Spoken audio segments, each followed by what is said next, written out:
So I wanted to do 5 walkthrough solves for ZZCT, but I didn't want to just create solves, like make them, just get a scramble and make a solution on my own. That feels unrealistic. So I decided to take an actual average of 5 and reconstruct the solves. As such, these solves are full of mistakes and I'm going to be pointing them out as we go. And on top of that, it will just serve as some nice walkthrough solves for ZZCT. So let's get into it.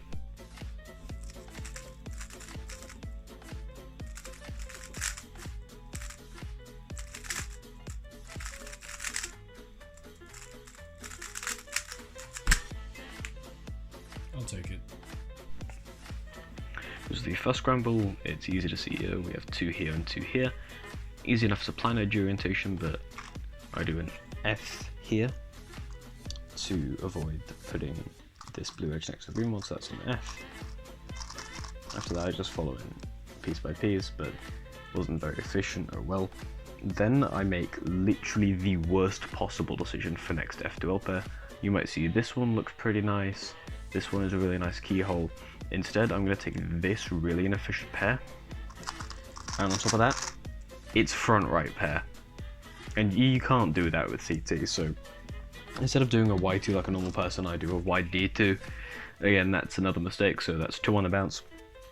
Luckily I end up with this free pair to help make up for things, so we can put that in like that. And then this pair makes itself pretty obvious, so we can pair these up. This corner is here, so we can orient that by inserting with quarter turns. Then it's just TSLE and TTLL.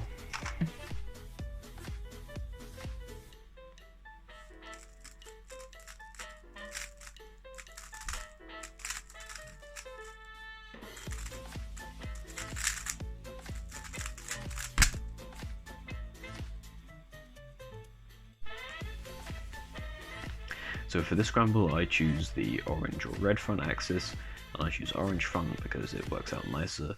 We have 6 bad edges.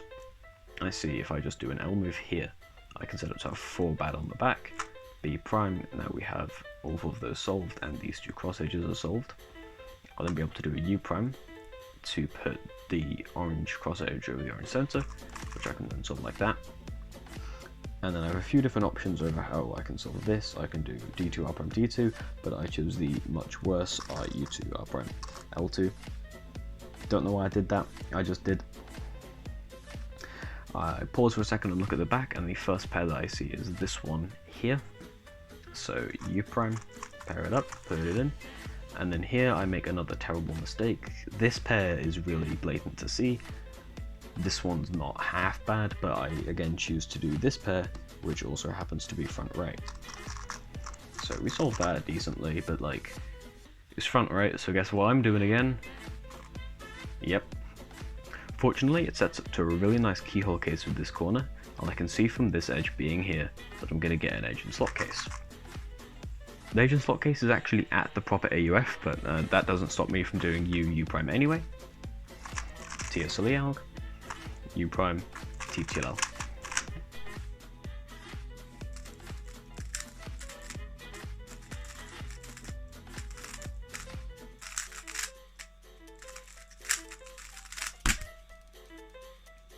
Nice. This was the scramble for the third solve, and again I choose to do orange front. The red edge is at the back here, so doing an R prime. I can put this on the B face, and now we have 4 bad edges. But I then choose to do a D prime, the reason being we have another bad edge here that I can put in place by doing D prime, but this D prime will also set up the blue cross edge. So now when I do the B move on the back, I have 2 cross edges solved, as well as only 2 moves away from having 4 bad edges on the front. So I do 4 bad edges on the front, I choose my F move to put the green on the correct side with green, and then it's just a quick little fix here to finish up the cross. I think I peek the back again, and the first pair I see is back left, which I solve like that. After that I go to keyhole front left, although I think in retrospect I would have been better off solving back right, but we keyhole front left, then back right is the most blatant pair, put that in like that. Then we do U2 to recognize and another U2 to execute, because guess who can't recognize well, so TSLE, then we do a U, and I haven't been mentioning AUF recognition up until now, but I can recognize from the headlights being here and knowing that it's camera stop, I could recognize from the headlights being here, and knowing that they don't move during the AOG, that I'm going to get an AUF skip, so I'm free to just do the AOG properly. So I can recognize from the headlights being here, and knowing that they don't go anywhere during the AOG, that I'm free to just do the AOG and immediately stop the timer. No AUF.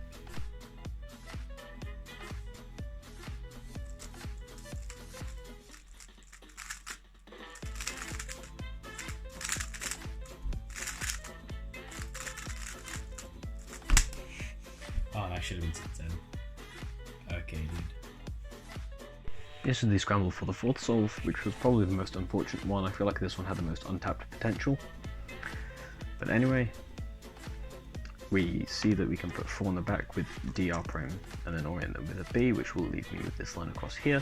This red edge is on top, which is convenient because it belongs down here, so you can do FUF. This creates the arrow, and then putting the last edge in is like that. However, I paused for some time before doing it in the solve, and that's just because I suck.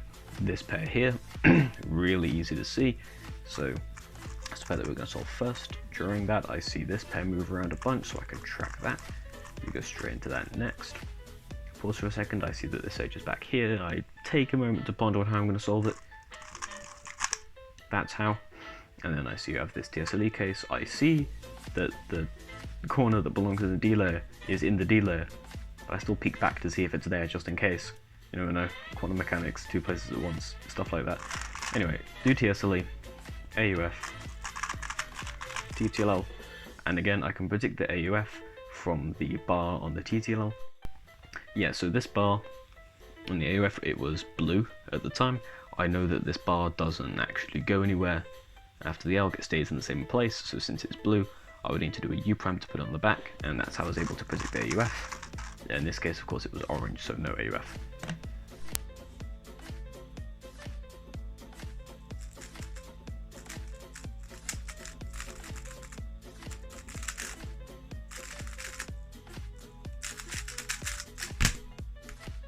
Sick. Okay, we take that ao5 right there at the end. And finally, we arrive at the 5th solve. So we're starting out on this axis, we have 4 bad edges already on the back, so we can start it with a B prime, that's for free. Then we'll do a D, which will put this edge back here, this one will be here. R prime will bring the green down here, so when we do an F, green will be solved, orange will be there being ready to be solved, and red will be left on the top. So we do that there. I can put this in, and at this point both of the observational people in the audience will have noticed that I have a built pair back here. I noticed this too, but not fast enough, so I ended up doing R, then R prime, putting this pair in its place, and then finishing the cross. So now we can continue the solve into F2L. This pair here is pretty blatant, so we can solve that. I peek back like a dumbass, don't know when I would need to, when the corner is here and the edge is here. It's a really easy F2L pair to see. After that, I do the patented swag read U prime because I can't U2 flow with my lefty hand. I'm still not good at it, but I can with my righty. So that comes in clutch, pairing up this pair, put it in the back, peek back again because I'm still bad. U2R, U2 RUR, and then tragic last layer recognition. I see it's a Z-pum. I AUF. This is the correct angle to do it from. It'll skip post AUF as well. I know this because I know my Z-pum does a U2. So if AUF to the execution angle, it's going to skip AUF. I did that deliberately. I know what it's going to do. And then I just look around the cube for a bit, and then it's Z-pub done. Oh well. So just to close off are some interesting statistics from this average of 5. The average move count was 54.6. The average move count of the 4 eocrosses is 10.25. But if we also include my 13 move eocross on solve 5, it's 10.8 moves. And my average TPS was 5.24. Hang on, can I like cram? I don't want to change my recording setup. Can I like cram my head into this one? Alright guys, that's it. That's all I have for this video. This, yeah, average of 5 walkthrough. Subscribe.